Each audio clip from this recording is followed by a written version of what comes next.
Hello guys, तो स्वागत है सबसे पहले एलएनएम एग्जाम पॉइंट के इस नए वीडियो में। तो आज हम लोग बात करने वाले हैं कि 2024 में 10th में अपीयर होने वाले स्टूडेंट के लिए जो रजिस्ट्रेशन हो रहा है बीएसईबी से, जो Bihar board examination board secondary Patna से हैं उनके लिए, तो उनका फॉर्म आ चुका है।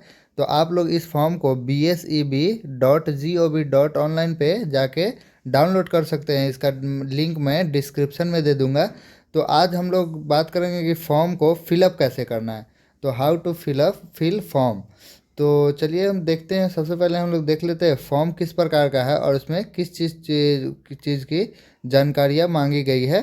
तो फॉर्म को आप लोग देख सकते हैं कि कुछ इस प्रकार का फॉर्म है, जिसमें आपको सबसे पहले ऊपर में दिया गया है Bihar school examination board Patna online registration permission application form for the secondary examination 2024 session 2023 से 24 इसका सेशन हो जाएगा। तो यहाँ पे कुछ आपको ध्यान देने वाली बात है कि यहाँ पे कुछ जानकारियाँ मांगी गई, आपको सावधानी पूर्वक पढ़ना है और ध्यान से भरना है। तो पहला में दिया गया है, please fill the form in English block letter and each word will be separate by the blank box. यानी कि आपको बड़े अक्षरों में भरना है और इसका जो बॉक्स है उसी के अंदर में रहना चाहिए, बाहर में नहीं जाना चाहिए। तो आपका सबसे पहले में जो पूछा गया है तो वो क्वेश्चन है कि कैटेगरी, यानी कि आप रेगुलर है या प्राइवेट है। तो आप लोग इसमें रेगुलर पे क्लिक करेंगे, अगर प्राइवेट है तो प्राइवेट के पे क्लिक करेंगे। स्कूल कोड मांगा गया है, तो सब स्कूल का कोड अलग अलग होता है। जैसे मेरे स्कूल का कोड था 52 023, तो इसी प्रकार से आपका भी स्कूल का एक कोड होगा। तो उस प्रकार से आप लोग कोड को फिल कर दीजिएगा। और उसके बाद यहाँ मांगा गया है स्कूल नेम। आप अपने अपने स्कूल का नाम लिखिएगा। जैसे कि एग्जांपल में हम लोग ले लेते हैं संत त्रेसा, यानी कि हम अपने स्कूल का नाम आपको बताकर एग्जांपल दे देते हैं। संत त्रेसा हाई स्कूल मरपा कोठी हम लोग का स्कूल था, तो यहाँ पे स्कूल का नाम लिख देंगे। यहाँ पे चौथा पे दिया हुआ है विद्यार्थी का नाम हिंदी में, यानी कि आपको हिंदी में नाम लिखना है। और उसके बाद जैसे मैं अपना नाम हिंदी में उमर खान से लिख के बता रहा हूँ, और स्टूडेंट नेम इन इंग्लिश, यानी कि आपको इंग्लिश में फिर वही नाम को लिखना है। ब्लॉक लेटर पहले ही लिखा हुआ है, यानी कि सभी आपका लेटर कैपिटल होना चाहिए और ये ब्लॉक से बाहर नहीं होना चाहिए। जो एक ब्लॉक में एक ही लेटर होना चाहिए। माता का नाम लिखना है हिंदी में, और उसके बाद पिता का नाम लिखना है हिंदी में, और माता का नाम यहाँ पे इंग्लिश में लिखना है। और उसके बाद यहाँ पे पिता का नाम इंग्लिश में लिखना है। डेट ऑफ बर्थ 7वां नंबर पे देना है। और यहाँ पे 8वां नंबर पे आपको जेंडर सेलेक्ट करना है। मेल है, अगर आप पुरुष है तो मेल पे, स्त्री है तो फीमेल पे, ट्रांस ये अलग कैटेगरी आता है। वहीं 9th में आपका नेशनलिटी पूछा जाएगा, तो नेशनलिटी में आपको इंडियन टिक करना है। अगर आप इंडिया के बाहर से हैं तो अदर्स पे क्लिक कर सकते हैं। वहीं आप 10वां में देखें तो कास्ट कैटेगरी पूछा जाएगा कि आप किस कास्ट में आते हैं, जनरल, ईबीसी, बीसी, एससी या एसटी में आते हैं। अपने अनुसार यहाँ पे सेलेक्ट कर लेंगे। डिफरेंटली अवेल्ड मतलब होता है कि आप मानसिक या फिजिकल रूप से अगर आप ये हैं डिसेबल हैं, तो दिव्यांग है, तो इसमें आपको क्लिक करना होता है यस पे, अगर नहीं है तो नो पे। का यस इफ़ यस, यानी कि आपके अंदर कुछ खूबियाँ या कमी है तो उसको आप इस ब्लॉक में भर सकते हैं। वही रिलीजन की बात करें तो रिलीजन में आपको आपका धर्म डालना है, यानी आप किस धर्म से आते हैं, हिंदू, मुस्लिम, सिख, जैन, बुद्ध, क्रिस्ट, अदर जो भी है वो डाल लेंगे। जैसे मैं मुस्लिम हूँ तो मैं अगर यहाँ पे होता तो मुस्लिम क्लिक करता।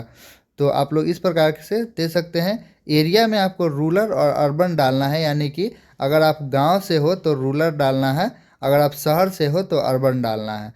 वहीं मोबाइल नंबर डालना है, तो मोबाइल नंबर आप ऐसा डालें जिस पे आप सभी चीज़ व्हाट्सअप यूज़ करते हो वैसा दे, ताकि कोई भी इन्फॉर्मेशन या मैसेज आए तो आप पे आ जाए, यानी कि चालू मोबाइल नंबर होना चाहिए। यहाँ पर मैरिटल स्टेटस है, यानी आप मैरिड है, अगर शादीशुदा है तो मैरिड पे क्लिक करें, अगर आपकी शादी नहीं हुई है तो अनमैरिड पे क्लिक कीजिए। मैरिटल मतलब विवाहित संबंध है। यहाँ पे आप लोग नोटिस को ध्यान से पढ़ लेंगे। 16वां में दिया है, कृपया आधार नंबर अंकित करें। यहाँ पे जो है आधार नंबर आपको मांगा गया है, तो आप अपने 12 अंकों का जो आधार नंबर होता है वो क्लिक करेंगे। और यहाँ पे लिखेंगे। और 17 नंबर में है, यदि विद्यार्थी के द्वारा उपयुक्त स्तंभ 16 में आधार नंबर अंकित नहीं किया गया है तो उनके द्वारा निम्नलिखित घोषणा की जाएगी। कृपया नोट करें, यहाँ किसी भी तरह की गलत घोषणा के लिए विद्यार्थी के विरुद्ध कार्रवाई की जाएगी तथा आधार नंबर नहीं होने के संबंध में इस तथ्य गलत घोषणा के कारण उनका अभ्यर्थित्व रद्द कर दिया जाएगा। यानी कि अगर आप आधार कार्ड का डिटेल्स नहीं भरते हैं, नंबर नहीं भरते हैं, तो आपके ऊपर कार्रवाई किया जा सकता है कि आप गलत सूचना दिए थे और आपको इसका जो अभ्यर्थी है उनको अपीयर नहीं होने दिया जाएगा एग्ज़ाम में। अगर आपके पास नहीं है तो यहाँ पे आप एक घोषणा लिखेंगे। घोषणा में आप लोग क्या लिखेंगे, मैं एतद द्वारा घोषित करता हूँ कि मैंने आधार नंबर आवंटित करने के लिए आवेदन नहीं किया है तथा मुझे आधार नंबर आवंटित नहीं हुआ है। मैं यह भी समझता हूँ कि मेरे द्वारा की गई मिथ्या गलत घोषणा के आधार पर मेरा अभ्यर्थी रद्द किया जा सकता है। तो यहाँ पे डिक्लेरेशन इसी को इंग्लिश में लिखा हुआ है, if a student has not given Aadhaar number in column 16A1 then following declaration should be given by the student. Please note that any wrong declaration made here may invite action against the candidate and his her candidate be cancel due to making. मतलब कि हमको English आता है, इतना समझ लीजिए। और इसके बाद आप लोग नीचे में जाएंगे तो दूसरे पेज पे आपको 18 नंबर पे ईमेल आईडी मांग रहा है। आप जो ईमेल आईडी बनवाए होंगे, ईमेल आईडी यहाँ पे लिखेंगे। 19 में एड्रेस है, तो एड्रेस में आपको क्या करना है कि सबसे पहले आपको गांव का, यानी कि जहां आपका घर है, विलेज लिखना है। उसके बाद पोस्ट ऑफिस लिखना है, उसके बाद थाना लिखना है, उसके बाद डिस्ट्रिक्ट लिखना है और पिन कोड के लिए सेपरेट यहाँ पे जगह है। वहीं आपको 20वां नंबर पर बैंक अकाउंट नंबर लिखना है ताकि आपको किसी भी तरह की प्रोत्साहन राशि या सहायता राशि प्राप्त की जा सके उस बैंक में। वहीं आपको 21 में बैंक का IFSC कोड लिखना है, 22 में बैंक का नाम लिखना है और 23 में 2 आइडेंटिफिकेशन मार्क्स ऑफ कैंडिडेट, यानी कि आपका कोई 2 पहचान बताना है। जैसे आपके चेहरे पे कोई तिल हो तो आप मोल ऑन फेस लिख सकते हैं, अगर हाथ उंगली कटा हुआ हो तो cut finger on left finger, ऐसे करके लेफ्ट हैंड ऐसे लिख सकते हैं। और 24 में आपको सब्जेक्ट सेलेक्ट करना है, यानी कि सब्जेक्ट आप क्या ऑफर कर रहे हैं। जैसे कि MIL में हिंदी, उर्दू, बांग्ला, मैथिली है, SIL में संस्कृत, हिंदी, ऐसे करके कंपलसरी सब्जेक्ट में math, science, social science, English आ जाएगा। और उसी प्रकार आपका ऑप्शनल में भी आप एक चूज कर सकते हैं यहाँ पे कोई भी। तो 25वां नंबर देखें तो 25वां नंबर पे हमको दिया हुआ है व्यावसायिक शिक्षा अंतर्गत निम्नांकित विषयों को। यहाँ पे आप पढ़ लेंगे, वीडियो लंबा हो जाएगा ऐसे मैं पढ़ूंगा तो। सिक्योरिटी यहाँ पे कुछ दे सकते हैं और घोषणा यहाँ पे दिया हुआ है। घोषणा पत्र में प्रमाणित किया जाता है कि इस तरह से शुद्ध है और मतलब कि हम जो भी ऊपर फॉर्म भरे हैं वो सब सही है। और यहाँ पे पेरेंट गार्जियन का सिग्नेचर होगा, स्टूडेंट का सिग्नेचर यहाँ पे होगा और स्टूडेंट का इंग्लिश में यहाँ पे होगा और हिंदी में यहाँ पे होगा। तो उसके बाद यहाँ पे आप लोग ये सब पढ़ सकते हैं। प्रमाणित किया जाता है कि ऊपर दिए गए सभी विवरण का मिलान विद्यालय के सभी अभिलेखों से पूर्ण रूपेण कर गया है, तदनुसार उक्त परीक्षार्थी का पंजीयन स्वीकार किया जाए। यहाँ पे प्रिंसिपल का सिग्नेचर और मोहर हो जाएगा। तो आप लोग समझ गए होंगे, आशा करता हूँ सही से।